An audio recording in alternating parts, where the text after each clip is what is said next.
I do not know why I woke up at that moment. Maybe it was the wind blowing through the crack in the door or the sound of quiet footsteps in the hallway. But then in the middle of the stillness of the night, I heard every word, every syllable like knives stabbing into my heart. "My dad is disgusting," said Michael, the voice of the same son I had raised with these calloused hands, and a lifetime of sacrifices. He said it in a low voice, but clear enough for me to understand everything. In the room next door, I heard his wife voice, a young woman voice, cold as ice. "Lower your voice, he is going to hear you. It does not matter, he does not even notice he is old."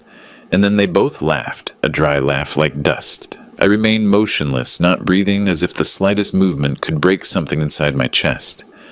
I thought I had already gotten used to the silence of old age, but that night the silence was no longer peace, but an abyss. I closed my eyes, trying to pretend I had not heard anything, as if it had all been a dream. But no. Each of the words, "he is disgusting," kept echoing clear, as if branded into my bones with fire. I opened my eyes and looked at the ceiling. The light from the hallway filtered under the door, creating a thin and trembling line of light. I saw my hand on my chest, thin with marked veins, and yet it weighed like a rock. I had endured many things in my life, hunger, poverty, the sleepless nights when my wife left, but I had never known a pain like this being a cause of disgust for my own son. I did not cry. At my 78 years, my tears seemed to have dried up. I just felt a lump in my throat, as if an invisible hand were squeezing it. I listened as their laughter faded until it disappeared. In the house, only the regular ticking of the clock remained, and my own breathing heavy, hoarse. I turned to look at the photograph on the nightstand, the photo of Linda, my wife who had left me too soon. I whispered in the dark. "Do you hear it?" Our son just said. I discussed him. The wind blew through the curtains, making the photo vibrate slightly. I wondered if, had she still been alive, things would have been different. Maybe not, because sometimes, even if you give everything, people change. I stayed in bed until the sky began to clear. I could not sleep a wink. Every minute that passed was a small stab in my memories. I thought about the past years, about the little 5-year-old Michael running after me to the door, holding onto my shirt and saying, "Daddy, do not go." Where was that boy? I did not know. Maybe he had died a long time ago, buried next to the days I thought were happy. Outside, the birds start to sing. I got up, put on a jacket, and went to the kitchen to make coffee like every morning. I kept my old habits, but inside, everything was different. When the water boiled, the steam hit my face, and I looked at my hands. They trembled slightly, not from age, but because I knew that from that moment on, nothing would ever be the same again. And I whispered low enough, so only I could hear myself. If a son feels disgust when looking at his father, maybe it is time for the father to look at himself. Before continuing, subscribe to the channel, and tell us where you are listening from in the comments below.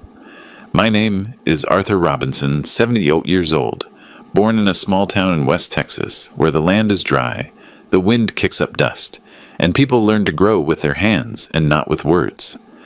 My family was so poor that the wooden bed was the only thing that survived the leaks of every rainy season. I finished elementary school and left it because my father died young and my mother had to wash other people's clothes to feed 4 children. I started working in construction at 14 when they still called me Slim. I pushed wheelbarrows of sand mixed cement, learned to endure the heat and the pain. But it was there amid the roar of hammers and the smell of lime where I learned one thing. A man must support himself with his own hands without waiting for anyone to rescue him. I worked tirelessly every dollar earned with the sweat of my brow. At 26, I married Linda, the girl who sold flowers at the market, the one with the sad dark eyes, but who always smiled. We had 2 children, Michael and Sarah. The day they were born, I felt my life light up as if heaven owed me some happiness and had finally decided to pay me. But life is never fair for long. Linda died young, a fever an afternoon with no time for goodbyes. Standing by her bedside, watching my 2 little ones hug and cry, I understood that from that moment on, I would be father and mother at the same time. I was not rich, but I never let my children go hungry. I got up every day before dawn, made black coffee, ate a piece of dry toast, and went to the construction site. Coming back in the afternoon, no matter how tired I was, I tried to read them a few pages from some storybook. I do not remember all the nights I spent mending Michael clothes, or the times I stayed up taking care of Sarah when she had a fever.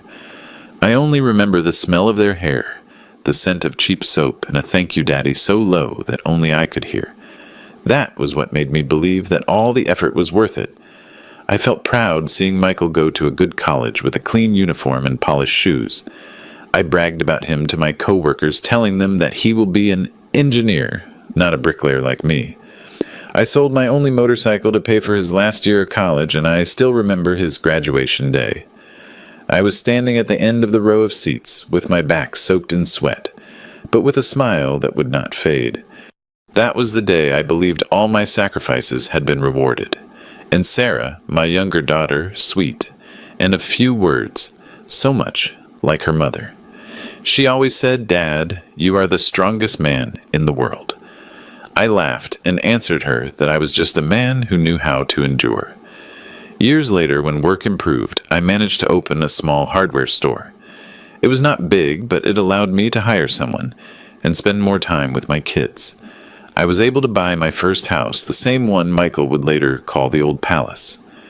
For me, it was not just a roof, but every brick of my entire life. Remembering all that does not bring me pride, only sadness, because it turned out that everything I worked so hard to build, I had given to someone who now looked at me with contempt. I gave the love of a lifetime to someone who did not know how to return it. Sitting by the window, listening to the noise of the cars on the street, suddenly, I thought maybe it was because I loved him too much, that he forgot how to love back. Since that morning, I started seeing everything in the house with different eyes. Nothing had really changed. It was still the same old kitchen, the cream-colored walls, with the paint peeling a bit the cactus on the porch that bloomed every morning, but I felt a coldness that seeped into every corner. It did not come from the wind, but from the attitude of the people. Michael got up late, as always. He came into the kitchen, threw me a fleeting glance, and asked reluctantly, "Did you sleep well?" "Dad," I nodded, smiling as if I had not heard anything the night before. I poured him a cup of coffee with a steady hand. "Good, son, very good." He thanked me. He took a sip and concentrated on his phone. Not another word. Between us, only the sound of the spoon against the cup, rhythmic and strange. I looked at his hand. Long fingers clean, without calluses, without traces of metal, nothing like mine. Suddenly I thought that maybe that was why he saw me as dirty, rough, disgusting. That thought was like a pin, small, but stuck right in the place that hurt. At noon, he worked in the living room, his laptop open, headphones on his voice, sounding firm and determined. He was calling someone, probably a colleague. I passed by there by chance and heard a few words. "Yes, he still lives with me. You know, old slow. I do not want him to fall in the middle of the living room." And then a laugh. I stopped for a second. And then I kept walking in silence towards the garden where I myself had planted every rose bush now with withered leaves from lack of care. I sat on the stone bench looking at the house I had built with all my strength, and for the first time in many years I no longer felt it as my home. It seemed like a cage. During the whole afternoon I barely spoke. I did the usual, watered the plants, cleaned the table, tidied the kitchen, but inside something was burning on a slow fire. It was not rage, but a desolate sadness, that of someone who realizes he is nothing more than an object in his own house. At nightfall, Michael had dinner with his wife. They spoke in whispers, laughing every now and then. I was sitting at the other end of the table in silence. They did not notice my presence. After a while, my daughter-in-law got up and cleared the plates, while Michael said loudly, "Dad, do not get up. I will do it." But I knew it was just an empty gesture of courtesy. I nodded and cleared my own. Passing by the living room, I heard them whisper, "He stays quiet all day. It is better this way." I went back to my room and closed the door. The room was in semi-darkness. Only the ticking of the clock could be heard. I sat on the edge of the bed, looking at my old shoes placed neatly on the floor. Those shoes had accompanied me for 10 years. They had stepped on thousands of yards of dirt. They had walked through countless construction sites.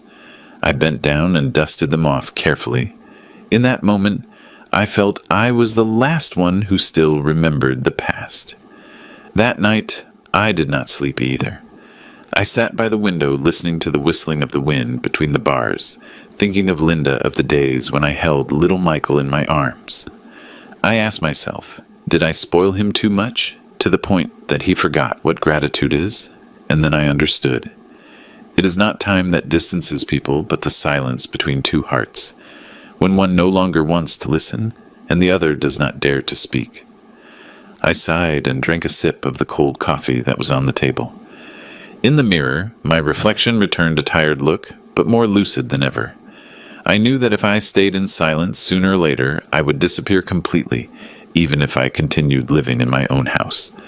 And from there, a small idea, clear and serene, began to germinate in me. It was time to leave. The next morning, I got up earlier than usual, an old habit. Make coffee, open the door so the wind comes in, listen to the city waking up. But this time, the aroma of the coffee was not as intense as before, maybe because my heart had grown cold. I looked around the kitchen. Every object, every little corner, I had bought it. This wooden table I built myself. That cabinet I painted with my own hands. But Michael never saw the paint stains on my hands back then. For him, everything was already there. While I was tidying up, I opened a closet looking for some papers. By chance, I found an old box lined with blue fabric. At noon, Michael came home to eat. He talked on the phone throughout the meal, typing on his laptop without looking at me. I was sitting opposite in silence, listening to every yes, no, sure, and then a we will talk later. When he hung up, I asked him in a low voice, "How was work today, son? Normal, Dad." "I am very busy. Do not worry about those things," he answered without looking up. I looked at his face, that of a grown man, a stranger with no trace of the boy who used to run to the door to wait for me when I came back from work. I remembered the times I had sacrificed for him. The day he lost his job, I sold a small plot of land on the outskirts to pay his tax debts. Another time, I gave him the only truck from my company so he could start his own business. I even remembered the night I spent awake, preparing a business plan for him to present, because he told me, "Dad, you have more experience." In that moment, I felt happy helping my son. I did not know that each of those acts was slowly turning me into a shadow, making him believe his father would always be there to fix his mistakes, regardless of whether they were right or wrong. Now, all that was just footprints in the memory of an old man. I looked at my hands, the fingers that had built a house, that had cradled a son, and that now only trembled holding a cup of coffee. I exhaled very softly, as if letting go of a part of the past. In the afternoon, I tidied my room. Every object had its own story. The desk where Sarah wrote her diary, the pillow Linda had sewn. I walked through every room as if saying goodbye to everything. Stopping in front of our wedding photo, now faded, I whispered, "Linda, I have done everything I could. Maybe it is time to learn to let go." I sat on the bed, took a small notebook, and wrote a few lines. Affection, when not valued, becomes a burden. Maybe the most merciful thing I can do for my son now is disappear from his life. I closed the notebook and looked out the window where the afternoon light was fading. In that instant, I did not feel rage nor fear, only a lightness in my heart, that of someone who finally accepts the truth. At nightfall, I sat on the porch, listening to the wind whisper among the leaves. The smell of damp earth and wood smoke floated in the air. In the distance, the sound of a car faded away. I closed my eyes and told myself, "Soon, Linda. I will leave in silence like the shadow no one notices when it abandons the house it once built." I did not tell anyone what I had heard, nor did I say a single word to Michael. I kept silent like someone who guards a wound in the chest, not touching it, so it does not bleed. But the more I tried to repress it, the clearer the pain became. The following days I lived like a shadow. I did everything as always at the same time with the same routine. Make the coffee, sweep the patio water, the plants cook lunch. But my spirit was no longer there. One morning, while washing a cup, I saw my reflection in the water. gray hair, tired eyes, and behind me the spacious house I once dreamed of having. I remembered that, as a young man, I believed that with a solid roof, my children would never go without that brick. Walls would protect love. I was wrong. I forgot that a home is where there's affection. Otherwise, it is just 4 empty walls. That afternoon, Michael came back late. He walked into the house, talking on the phone with the cold look of a stranger. I greeted him, and he nodded without looking at me. I stood still, listening to his bedroom door close. In that instant, something inside me broke slightly without noise, like the crack in a mirror. And in that fissure, I saw a truth with clarity. Love between a father and a son can die in silence.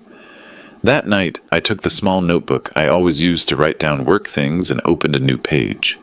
I wrote, "When a son no longer needs his father, one should not force oneself to stay to remind him. When love becomes a burden, leaving is also a form of kindness." I closed the notebook, put it in a drawer, and sat in silence for a long time. The room was in semi-darkness. Only the wind flapping the curtains could be heard. I thought of Linda. Sometimes I still talked to her as if she were close. "Linda," I called her in a low voice, "I have done everything I could. I raised our son to be a good man, but he no longer sees me."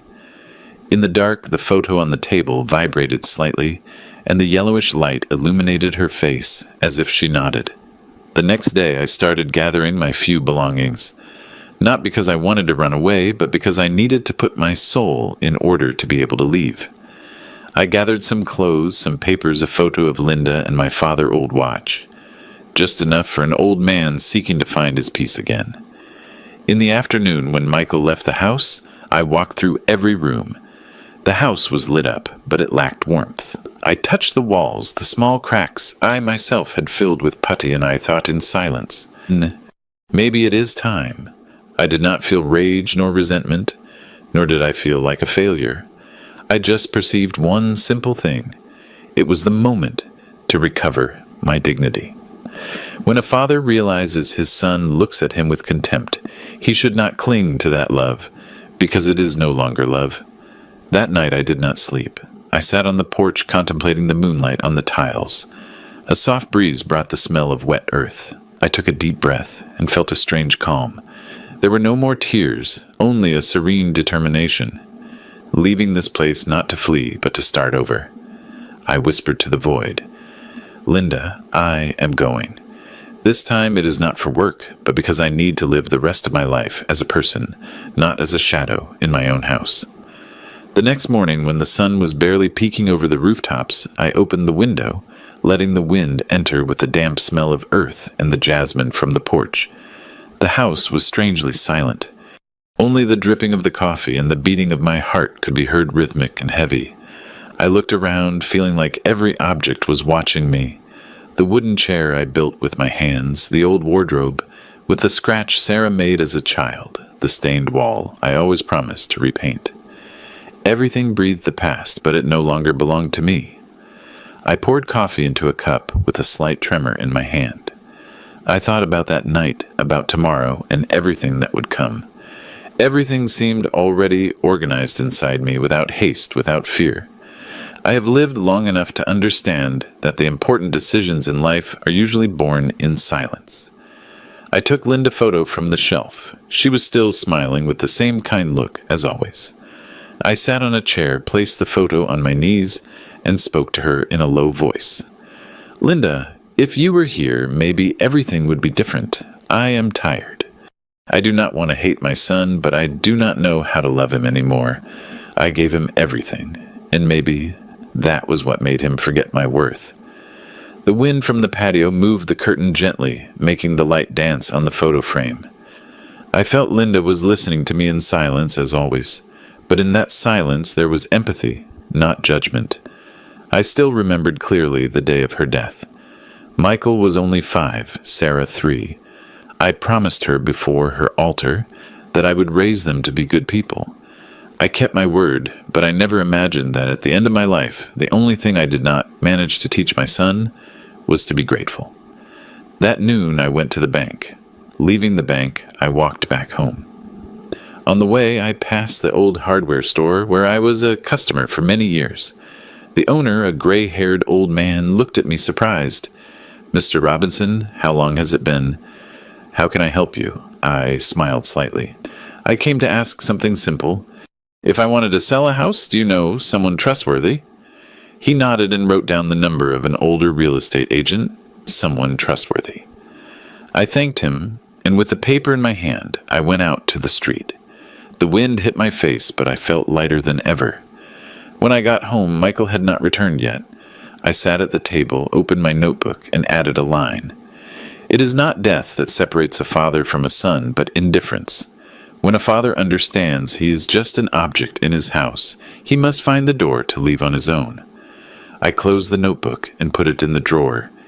In that moment, I did not feel like a loser, but like someone who had just woken up from a long dream. I got up and looked one more time at Linda Photo. "You know, I am not leaving for revenge. I am leaving to preserve what remains human in me before my son takes that away too." I turned off the light, leaving the room in the pale light of dusk, and in that darkness I heard clearly the voice of my heart. It was time to go for real. Monday morning I woke up early as usual. On the porch the dew still shone on the leaves. The distant crowing of the neighbor rooster was an old custom I had heard for decades. But this time getting up, I knew today would be different. I put on the white shirt Linda liked so much, buttoning it carefully, and looked at myself in the mirror. In it I saw an old man with gray hair, sunken eyes, but with a back still straight. I looked at myself and said in a low voice, "Today, Arthur." We start again. I carried with me the paper with the real estate agent phone number. After calling an older man, voice deliberate and polite, answered, "Mr. Robinson." "What a pleasure. Tell me, how can I help you? I want to sell my house, but I want discretion." There was a silence for a few seconds on the other end, and then he answered, "Understood. Can we meet today? Sure, at 3. The meeting took place in a small coffee shop near downtown. The man named Mr. Henderson was around 60. He wore glasses and had a neat appearance. He listened to me without interrupting, without curiosity. When I told him the house had no debts or mortgages, and that it was solely in my name, his eyes shone with surprise. "And are you sure you want to sell it?" "It is a very nice property, Mr. Robinson." I nodded. My life was nicer when my family still looked at me with love. The house makes no sense anymore. We did the paperwork quickly. Henderson promised to find a discreet buyer without flashy advertising. I signed some papers. My hand did not tremble. When the ink dried, I felt as if an invisible rope had been cut, the one that tied me to the past.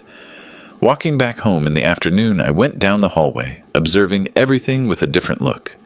Every brick, every door frame, the walls I had raised with my own hands, now seemed strange to me, as if they no longer belonged to me. I touched the wall and felt it cold, not because of the cement, but because the people heart had grown cold. At night, Michael arrived home and asked distractedly, "Dad, I had a long meeting today. Is there any coffee left?" "Yes, son, in the pot." I served him, watching him in silence. He did not notice that my look was different, nor did he see the real estate agent business card on the table next to an unmailed letter. After dinner, I sat on the porch, the street light casting a yellow glow on the tiles. I looked at my hands, the same ones that had built this house, that had cradled my son, and that were now about to sign to abandon it. I did not know whether to call it loss or liberation. I only knew that in my heart there was a void, neither heavy nor painful, simply silent. The next day, Henderson called to give me news. There was already an interested party. A foreign businessman wanted to buy it immediately, paying in cash. Everything happened so fast that even I was surprised. He told me, "It seems fate is in a hurry, Mr. Robinson." I smiled bitterly. Sometimes when one takes too long to decide, life decides for you. That night I wrote a few more lines in my notebook. A house can be lost, but dignity cannot. Once I built walls of cement. Now I learned to rebuild myself with silence. When I finished writing, I heard Michael laughing while talking on the phone in his room. He was telling someone that house will be mine someday. I smiled slightly, without bitterness, without anger. The smile of someone who has already understood everything. I turned off the light and looked around one last time. The moonlight entered through the window, illuminating the familiar objects. I said in a low voice, "Linda, I am almost leaving. In this house there is no room for memories anymore, but I still remain. The memory still remains. And us, even if we are only the breath of the past, we will continue together, but in another place, a quieter place." 3 days later, the deal was closed. All the papers were signed on a foggy morning. Mr. Henderson shook my hand, his look full of respect. "Congratulations, Mr. Robinson. Everything is in order. The buyer pays in cash, and the transfer is made today." I nodded and thanked him. I felt neither joy nor regret, only the feeling of having fulfilled one last duty to myself. Leaving the office, the midday light hit my face so bright I had to close my eyes. A chapter of my life had just closed as softly as the sound of a wooden door closing behind my back. I returned home in the afternoon to the house that was no longer mine. Everything remained the same, but I saw it differently. Every object, every wall seemed to say goodbye to me in silence. I walked down the hall, stopped before our wedding photo, and gently touched the dusty glass. "Linda, it is done." I managed to let go. I took my old canvas bag, folded my clothes, put in some papers. Linda photo, my father, old watch, and the small notebook, the only things I considered my true heritage. I stopped for a moment looking around the room. It was a strange sensation, as if leaving my own body but remaining conscious. I took out from the drawer the sheet of yellowed paper I had prepared. I rested the pen and wrote slowly, every letter, with care, without shaking. "Do not worry, son. You will not have to pretend anymore. The one who embarrassed you is gone. Take care, Michael. I hope someday you understand that love is not inherited. It is earned." I folded the paper, put it in a yellow envelope, left it on the dining table, and placed a small stone on top so it would not blow away. I looked around one last time. The house was in silence. The afternoon light entered through the window, making the dust motes shine. I remembered the day I finished building this house. Michael was 10, Sarah 7, and Linda was still alive. That day we ate for the first time in a living room without doors. The wind came in smelling of fresh lime. I thought it was the beginning of a happy life. Who would have said it would be the place where the last years of my relationship with my son would close? I went out to the porch. I locked the door without looking back. On the street, people walked hurriedly. I dragged my suitcase slowly, listening to the sound of the wheels on the sidewalk. Every turn was a weight releasing from my heart. At the corner, I stopped and took a deep breath. In front of me was the bus stop. I took the first one going downtown. On the bus, I sat by the window and looked out. The city moved away, its lights reflected in the glass. I put my hand in my jacket pocket where I kept the transfer receipt, the proof that everything now belonged to me, and only to me. I got off at the last stop and took another bus to the airport. I had bought the ticket 2 days before. One way, no return to Phoenix. No one knew. No one asked. I sat in the waiting room watching people say goodbye with hurried hugs, while I only had my suitcase and a heart as light as a bird. When the plane took off, I looked out the window. The city became smaller and smaller until it disappeared. In that moment, I did not feel sadness, only a strange peace. As if for the first time in my life, I could breathe deeply. I closed my eyes softly and told myself, "Son, I am not leaving out of hate, but out of love, because there are loves that to keep them, you have to let them go." The flight landed in Phoenix at 9 at night, a strange city with a dry wind and smell of metal. I dragged my suitcase to a taxi and asked the driver to take me downtown. I did not have an exact address, I just knew that there were some small, cheap and quiet boarding houses there. We stopped in front of an old wooden sign with peeling paint, Hope Boarding House. The name seemed ironic to me, but maybe it was also a sign. I knocked on the door. An old woman of about 60 opened, looked me up and down, and then smiled kindly. "Looking for a room, sir? Yes, small, but quiet." She nodded and guided me down a narrow hallway. My room was on the first floor. It was small, with beige walls, a bed, a table, and a window that overlooked an alley. I left the suitcase on the floor and took a deep breath. For the first time in many years, I was in a place without memories. That night, I did not turn on the light. I lay down listening to the noise of the cars on the street, the distant barking of a dog. In my mind, I heard Michael's voice again. My dad disgusts me. His laugh, my daughter-in-law laugh. I thought I would feel pain, but no, only tiredness. I said in a low voice in the dark, "Linda, I did it. I left." The next morning, I got up early, opened the window, and a cold, clear light flooded the room. I made coffee in a small electric coffee maker. The aroma of the coffee mixed with the morning breeze, reminding me of so many past years. I did not know how to start over at my age, but at least I knew I would no longer have to listen to the sighs of someone who considered me a burden. My first morning, I walked around the neighborhood. Phoenix was bustling. People went to work. Buses crowded together. But I felt a strange peace. No one knew who I was. No one called me old. No one looked at me with pity. I bought a coffee and sat on a park bench, watching the children play. A boy fell and burst out laughing.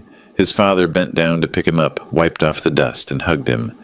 I looked at them and smiled slightly. Maybe I looked like that too in the past. At noon, I went back to the room and took out my phone. 17 missed calls, all from Michael. A text message. "Dad, where are you? I do not understand what you did. You sold the house. Why, I read it without answering." A moment later, the phone vibrated again. Another message, this time with a harsher tone. "What did you do? Old man, are you crazy?" And then another with a trembling voice as if he were scared. "Dad, please answer me. Let us talk." I left the phone on the table.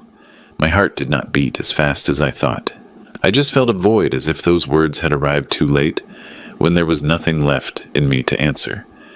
I wrapped the phone in a towel, turned it off, and put it in the suitcase. I knew that if I listened one more time, my will would falter. At night, I walked around the boarding house. The streetlights dyed the street a pale yellow, and the smell of freshly baked bread floated in the air.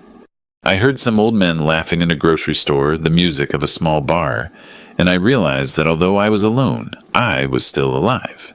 I still had breath, I still had legs, and I still had the right to choose peace for myself. Back in my room, I wrote a few lines in my notebook. "Son, you will call, you will get angry, you will cry, and then you will forget. And I will start over. Because sometimes to keep love, you have to learn to walk away from it." I put down the pen and looked at the ceiling where the dim light filtered through the small window. The noise of the cars on the street faded away. I closed my eyes softly, and in that instant, I felt my heart at peace. That rare peace I had sought all my life, but could only find when I lost everything. The first days in Phoenix passed slowly, but without heaviness. Every morning I woke up when the sky was still misty. I made a cup of black coffee and sat by the window to watch the light flood the street. I listened to the street vendors shouting the screech of the bus brakes, the voices of children calling their mothers. Those sounds, seemingly trivial, made me feel alive, even if no one knew my name or waited for me at home. One afternoon, while I was sitting on the small patio of the boarding house, an old man sat next to me, leaning on an old wooden cane. He had a square face, a bright look, and a sparse gray beard. He seemed like someone who had lived a lot. He spoke with a deep and slow voice, that of someone used to conversing with time. "New here, right? Yes. I just arrived a few days ago. I am George. I live in room 7. I smiled. "Arthur." "A pleasure, George." We talked like two strangers finding a bit of warmth in the middle of a cold city. The afternoon fell. We stayed there without saying anything else. The wind seeped through the cracks in the walls, bringing the smell of dampness from the approaching rain. In that silence, suddenly I felt my heart calm down. It had been a long time since I talked to someone without having to give explanations, without having to prove anything. From that day on, George and I became friends. In the morning, he used to knock softly on my door. "Coffee, old man," and I answered, always. We sat in a corner of the porch, each with his cup of coffee, watching the street wake up. People went to work. Students laughed. The sky cleared. And in that brief moment, I felt more at peace than ever. Sometimes we talked about our children, he said. Children are borrowed, Arthur. We raise them, feed them, but they do not belong to us. Some return, others get lost. I just nodded. There are truths that do not need to be discussed, only accepted. At night, I used to write in my notebook. Each page contained only a few lines, but it was the only way I had to preserve a part of me. Day 8 in Phoenix. I still do not get used to the loneliness, but I am no longer afraid of it. Here, no one knows I'm someone's father, nor does anyone despise me for my age. I am just Arthur, and that is enough. One noon, while walking through a small market near the boarding house, I saw a group of children playing soccer under the sun. A boy fell and scraped his knee, bleeding a little. I approached quickly to help him up. He looked at me with his clear, dark eyes and smiled. "Thank you, sir." I froze because in that smile I saw for an instant the Michael of my childhood. The same eyes, the same laugh before time and ambition turned him into another person. That night, I went back to my room. I poured myself a cup of coffee and sat on a small wooden chair. The wind from the street entered light but penetrating. I said in a low voice, "Linda, maybe I am still lucky, because in this strange place, I have found a little warmth from people without blood ties, without strings attached." I drank a sip of coffee and added one more line in my notebook. Sometimes family is not where you are born, but where they listen to you, without judging you. And I realized that peace in reality is not in any place. It only comes when you stop expecting someone to understand you. One morning, while I was sitting with George on the porch drinking coffee, the landlady brought me a thick white envelope. "For you, Mr. Robinson. It arrived a while ago," she said before leaving. I recognized the handwriting on the envelope. Neat, cold, with the name of a law firm. I had a bad feeling. I opened it and read every line slowly. "By means of this letter, you are notified of the intention to challenge the sale of the property located in..." I read it 3 times to understand it completely. Michael was suing me. He claimed that when signing the sales contract, I was not in full use of my mental faculties, meaning that I was senile, that I was not aware of my actions. I laughed not out loud, just a huff that sounded like the wind. I did not feel rage nor surprise, only relief, because I had already foreseen it. George looked at me and asked in a low voice, "Is something wrong?" I folded the paper and answered, "Nothing I did not expect. It is my son, and he wants what is no longer his."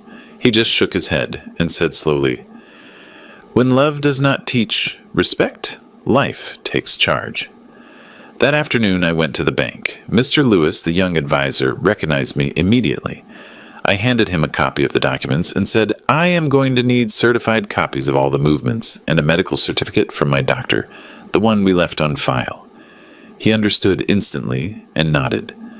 "Legal problems, Mr. Robinson. No just truths that need to be put in writing.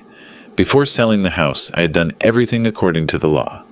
I had a medical certificate confirming my total lucidity, a video of the signing before a notary, and even a statement I read myself clear and articulate. Everything was on file. I was not worried. The next day I called the law firm listed on the envelope.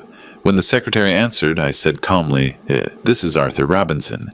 Tell the lawyer that his client, my son Michael, can forget about this lawsuit. If he insists, I will have to show evidence that will make him embarrassed in front of a judge." She kept silent for a few seconds, and then just said, "I will convey it to him, sir." I hung up.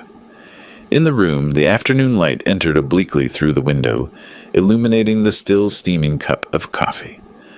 I laughed alone, not for the victory, but because I realized that for the first time in my life, I had learned to defend myself without needing to shout. 3 days later, there were no more letters or calls, but one night, turning on the phone to see the news, the screen blinked. 20 new messages. Michael. I opened one. It was his voice. Hoarse, tired, Dad. I did not know you had done all that. I did not think you would leave like that. About the disgust. It was nonsense. Sorry. Come back, please. I listened to the end and turned off the phone. I did not cry. I just stood still looking out the window at the blinking lights of the city. I thought of George's words. There are wounds that do not heal with justice, but with distance. I added one more line in my notebook. Son, there are apologies that do not need to be heard, because when a father heart has grown cold, only silence remains, and silence is also an answer. Then I closed the notebook and poured myself more coffee. Outside, the night in Phoenix was so silent, you could hear the slight whisper of the wind on the rooftops. For the first time in many years, I felt truly firm, not for having defeated anyone, but because I had finally chosen peace for myself. A week later, I was sitting on the porch of the boarding house, writing a few lines in my notebook, when the old phone vibrated softly. It had been off for a long time, but that day I do not know why I turned it on to check the time. An unknown number appeared on the screen. I was going to ignore it, but a feeling stopped my hand. I answered. Dad, I froze. That voice, sweet and trembling, I could not be mistaken. It was Sarah, my daughter. Dad, are you there? It took me a few seconds to find my own voice. Yes, honey, I am here. There was a long silence between us, one of those silences that can only exist between two people who have been separated for a long time, but still love each other. Then she broke down crying. It was so hard to find you. No one knew where you were. Michael did not want to say anything. He just told us you had sold the house and disappeared. I asked slowly with a calm voice. And did he tell you why I did it? He said you had a crisis, that you were not well anymore. I smiled slightly. Of course, it is easier to say that than accept the truth. Sarah kept silent. Then she said with a broken voice, Dad, I did not know anything, I swear. But I suspected. He has not been the same for a while. He became arrogant, cold. I know, honey. You do not have to explain it. I heard a sigh on the other end of the line, and in her voice I perceived something I had not heard in Michael for a long time. Sincerity. Sarah continued with a lower but firm tone. Dad, I want to see you. I need to hug you. Leo asks for you all the time. That name made my heart stop. Leo, my grandson, Sarah's son. I remembered he was born on a rainy day, and I held him in my arms, so small, smelling of milk. I hesitated. Part of me wanted to see my daughter again, but another feared everything would get complicated again. I was afraid of hearing more excuses, seeing looks of pity. But Sarah's voice softened me. I am not asking you to come back, Dad. I just want to see you. Look you in the eyes and tell you, thank you for still being alive. I sighed. All right, honey, but come alone. Yes, Dad. I promise it will be just me. 3 days later, I waited for her at the bus stop near the boarding house. A taxi stopped. Sarah got out. She had not changed much, only her look was more mature. And there was something of Linda in her, a soft and silent sadness. When she saw me, she bit her lip and ran towards me. Dad, she hugged me tight. It was a long, trembling hug, as if she wanted to repair all the broken years. I said nothing. I just put my hand on her back and patted her. We sat in a small, nearby coffee shop. Sarah took a box of sweetbread out of her bag. I made it like the ones you liked. I smiled and tasted a piece.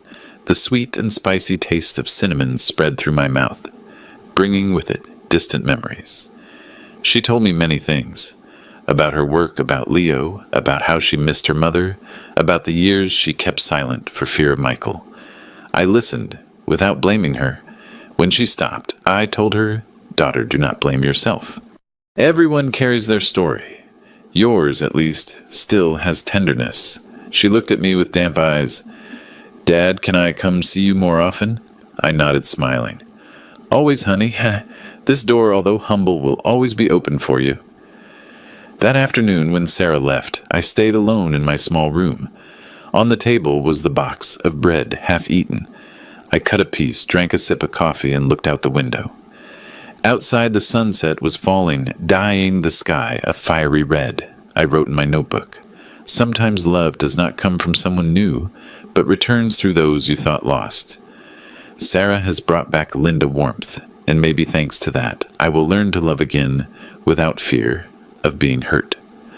A week after our first meeting, Sarah called again, Her voice was light and enthusiastic, like a little girl. "Dad, Saturday, I am coming with someone who wants to meet you." I smiled, guessing immediately. "Leo." "Yes, he says he wants to see his grandpa Arthur." Saturday morning, the sky was clear.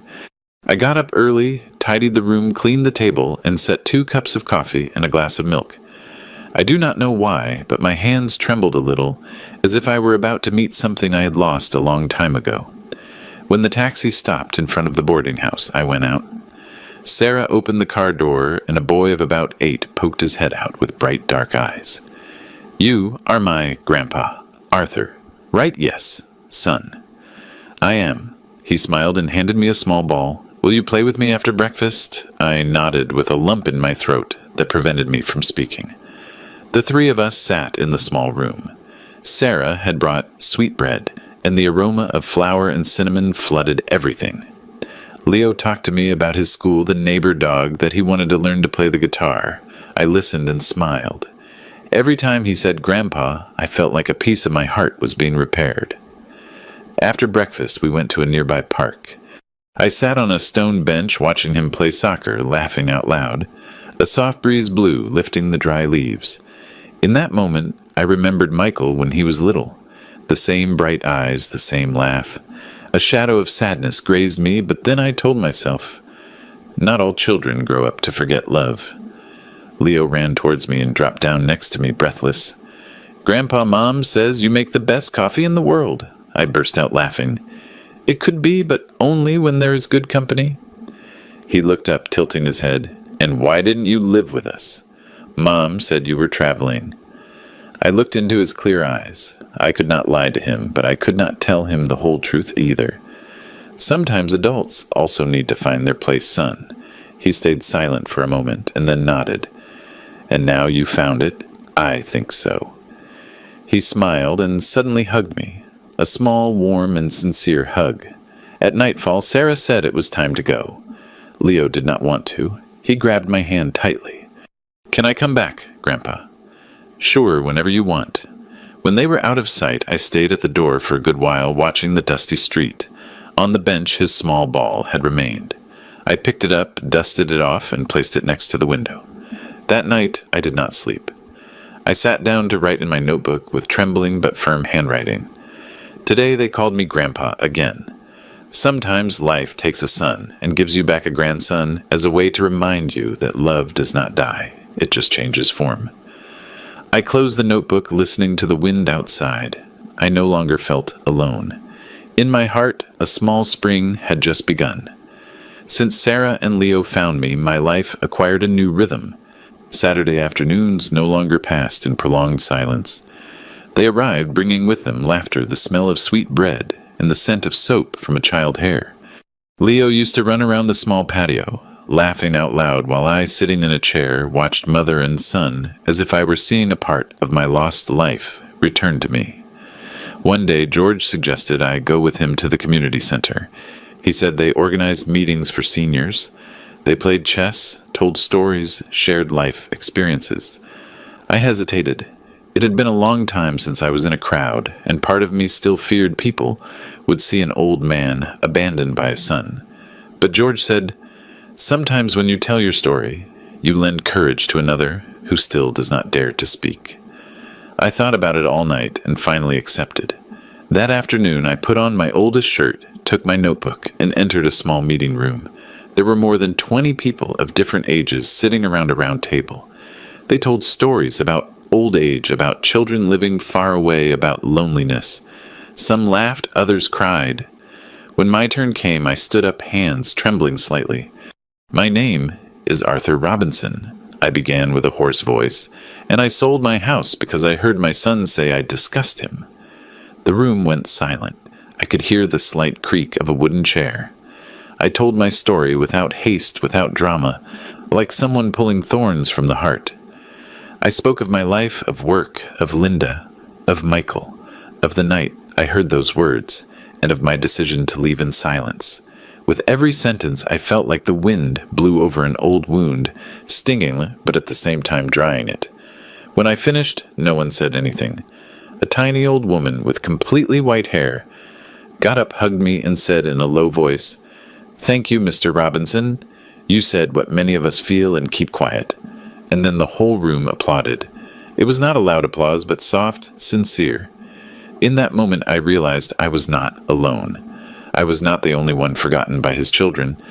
There were so many old people like me sitting in the darkness of their old houses, wishing someone would listen to them at least once. At night, coming back, I sat at the door and wrote in my notebook. Today I spoke with a trembling voice, but with my heart in my hand. I did not tell my story to get pity, but to remind those who keep silent that loving is not enduring, and that respect is the only debt children should never forget. I closed the notebook, listening to the distant sound of cars on the street. My heart did not weigh so much anymore. I knew I had done the right thing, not confronting my son, but standing up for myself. That night, the wind on the porch blew as soft as Linda's hand caressing my hair. I smiled, drank a sip of coffee, and thought, maybe I have finally learned to speak without needing to shout. And in the whisper of the wind, I seemed to hear an answer. That is how a heart heals Arthur, speaking with dignity. Time passed, and Phoenix became little by little my home.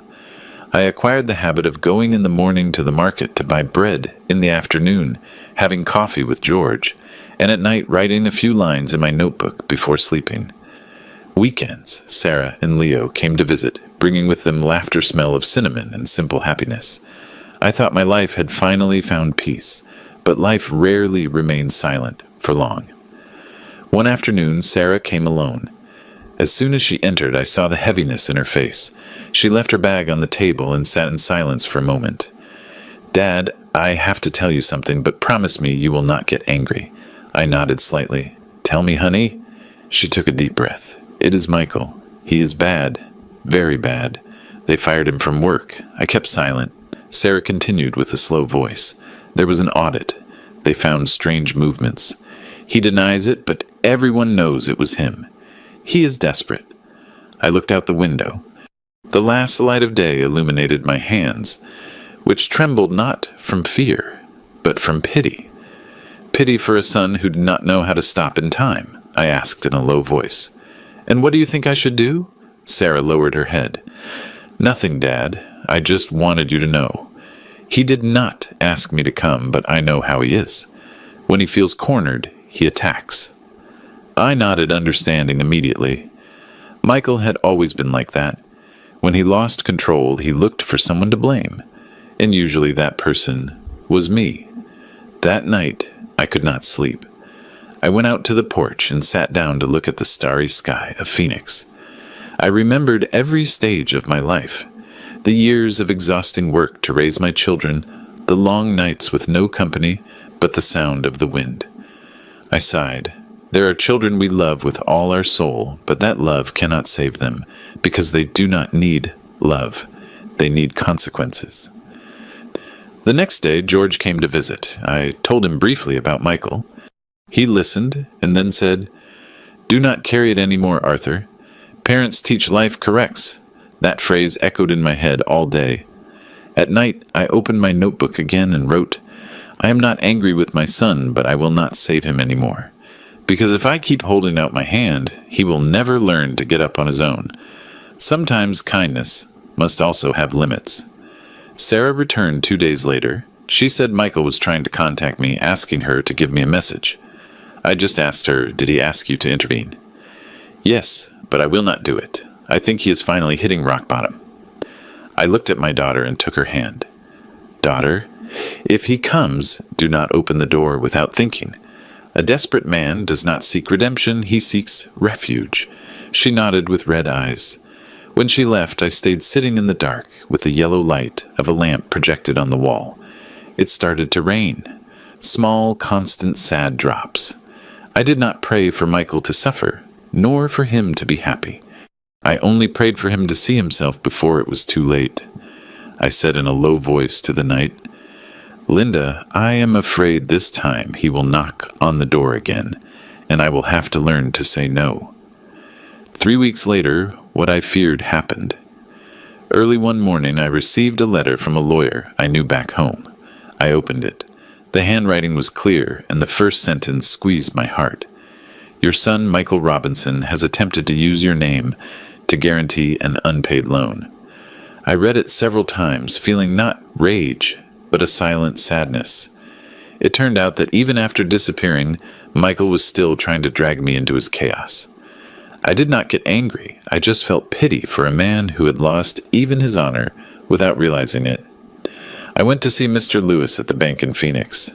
When he heard the story, his eyes widened with astonishment. I asked him to help me certify the documents, and then I contacted my old lawyer to file a complaint for identity theft. Everything was settled carefully, without noise, without hate, just a father defending his name for the last time. In the afternoon, coming back, I opened my notebook and wrote, I saved my son so many times he came to believe he could not live without his father. But the truth is precisely because I always saved him, he never learned to stand up by himself. The next day, I bought a small lemon tree and planted it in front of the door. Sarah asked me why a lemon tree and not a rose bush or flowers. I smiled. Because the lemon hurts at first, but it heals wounds. She smiled slightly, understanding. I looked at the little tree. The wind moved its thin branches, its green leaves trembled. I whispered, Every person must bloom for themselves, no matter how hard the season. That night, I kept writing. No one escapes the consequences of their own acts. But if we keep our heart serene, the consequences of others no longer have the power to hurt us. And when the night breeze entered through the window, I smiled slightly. I had learned something that took me 78 years to understand. Forgiving does not mean forgetting, but not allowing pain to control you. Another morning, Sarah knocked on the door, holding a brown envelope. Dad, this arrived from the prison. I looked at my daughter, and then at the envelope. On it was clearly written the sender name, Michael Robinson. I kept silent a few seconds before opening it. Inside was a folded sheet of paper. The handwriting was shaky but familiar. Dad, I have no way to justify what I did, what I said. I failed you. I humiliated you. And the worst, I never stopped to think if you were okay. The disgust I spoke of was not for you, it was for me. I do not expect you to forgive me. I just wanted to tell you I understood. Late, but I understood. I finished reading. I folded the letter and did not cry. I just looked out the window where the first light of morning illuminated the small lemon tree on the porch. The leaves moved gently, and a drop of dew fell to the earth. I knew they were not my tears, but the tears of life, falling just when they should fall. That night, I wrote in my notebook, forgiving does not always mean opening the door again. There are people you can only forgive from a distance, so they find themselves again in the dark. I kept Michael's letter in a drawer under Linda photo. See, he finally understood. Late, but understanding is better than nothing, and I felt my heart a little lighter, not from happiness, but because the end had taken shape. After all, I started thinking about the future, not mine, but Leo. I called Sarah and told her clearly, Daughter, I want to open a college fund for the boy. She opened her eyes wide. Really, Dad? Yes, I will not put it in your name or mine. It will be legal with a financial guardian, untouchable until he is 18. Sarah had teary eyes. And if Michael finds out, I smiled slightly, let him find out. I do not owe him explanations. I only owe the boy something better than silence. I went to the bank and did the paperwork. Every signature I traced with security, as if affirming before life that I still had the right to create something good. That night, coming back, I took out my notebook and wrote, Once I built a house for my son, now I build a future for my grandson. A roof can be sold, but an example of a dignified life remains forever. Leo came to visit the next afternoon. He saw me taking care of the lemon tree and ran to help me water it. He looked up with a pure smile. Grandpa, the lemon smells good. I ruffled his hair and said in a low voice, Yes, son, it smells like new life. When Sarah and my grandson left, I stayed on the porch, contemplating the lemon trees shining under the sun. The wind brought a soft citrus aroma. I said, in a low voice to myself, Linda, I have done everything I could. Maybe this is the way a father loves, stopping saving his son to sow hope in his grandson. Then I wrote the last line of that day. What is withered, let it fall. What is still green, let it grow. And I finally have learned to love without needing to hold on. One afternoon at the beginning of the rainy season, who knocked on my door was not Sarah nor George, but Michael Mother, the woman I had separated from decades ago. She was older than I remembered, with graying hair and an air of suffering. She did not look me directly in the eyes, just said, in a low voice, "I come on behalf of Michael." I invited her in and made coffee. The steam rose in the middle of a dense silence. After a while, she took a folded paper out of her bag. "He asked me to give this to you. He is in a shelter in another state. He says he changed." I took the paper. I recognized the familiar handwriting and opened it carefully. "Dad, this time, I am not writing to ask for anything. I just wanted to tell you. I understood. Late, but I understood. I became the man I swore I would never be, and the worst I was, that with you. Today I know I no longer have the right to be in your life, but I want you to know that everything you taught me finally caught up with me. Wherever you are, I wish you peace. Thank you, Michael." I folded the paper, but this time I did not put it in the drawer. I left it on the table next to the cooling cup of coffee and looked towards the porch. The rain began to fall soft, constant, as if someone were reciting a poem in my heart. I did not know if Michael had really changed or if he only said it to get forgiveness. But that no longer mattered, because for the first time in each of his words, I did not see the shadow of arrogance, only his true self, tired, regretful, and naked. I said in a low voice, "Linda, do you hear it? He has finally learned to say sorry." A lightning bolt lit up the sky, reflecting on the photo on the wall. I drank a sip of coffee, and the bitter taste turned sweet. Maybe it was not because of the sugar, but because my heart had softened. I wrote in my notebook, "When the person who hurt you bows down, you do not need to step on them to win. It is enough to smile and let go. That is the answer of an adult before life." At night, I lit a small candle and placed it next to the letter. I did not pray, I just closed my eyes and whispered, "Your path is no longer parallel to mine, son, but I hope it leads you to a place where you learn what I forgot to teach you, gratitude." I let the candle burn until it consumed itself. As the light faded, I felt the past, the resentment, and the pain dissolve with the smoke. 2 years have passed since I left my old town. Phoenix has become the home of the rest of my life. The small room I rented is now mine. I bought it with part of the money left from the sale of my old house. I painted the walls myself. I planted more flowers. I built a low wooden fence and hung a double hammock under the lemon tree, which is now in bloom. In the morning, I wake up with the sunrise. I make coffee, listen to the birds singing, and my heart is as light as the wind. I do not need much, just a calm breath and a new day to live. Sarah keeps coming to visit me every week with Leo. The boy is already 10. He is taller, he is smart and polite. He helps me sweep the patio, pick up the fallen lemons, and then sits to listen to my old stories. One day he asked me, "Grandpa, why do you never get angry with my dad?" I smiled and looked at the blue sky, because I learned that anger does not correct it, only tires the soul.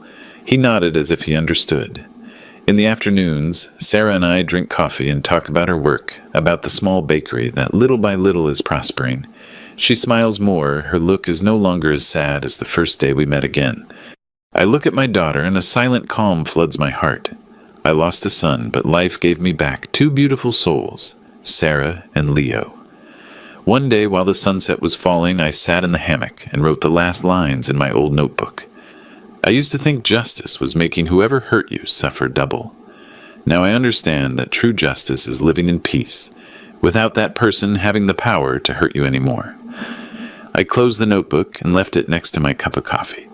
The wind brought the aroma of the lemon blossoms. I said in a low voice, as if someone were listening to me, "Linda, I am finally home. Not in a house of bricks, but in the house of my own heart." I looked up at the sky. The last light of day slipped between the leaves and fell on my shoulders, like gold dust. Leo ran towards me, hugged me, and burst out laughing. "Grandpa, the tree already has fruit." I smiled and nodded. Yes, son, and every fruit is a new life. I looked into the distance and told myself and all the parents who have ever been forgotten, if one day your son hurts, you do not let that pain kill the kindness in your heart, because dignity once preserved will bloom even in the earth that once was sterile. Then I sighed and closed my eyes softly. In that silence I heard the wind Leo laugh the whisper of the leaves. Peace in the end was not far. It was right here in me, in my breath, and in a forgiveness that at last was complete.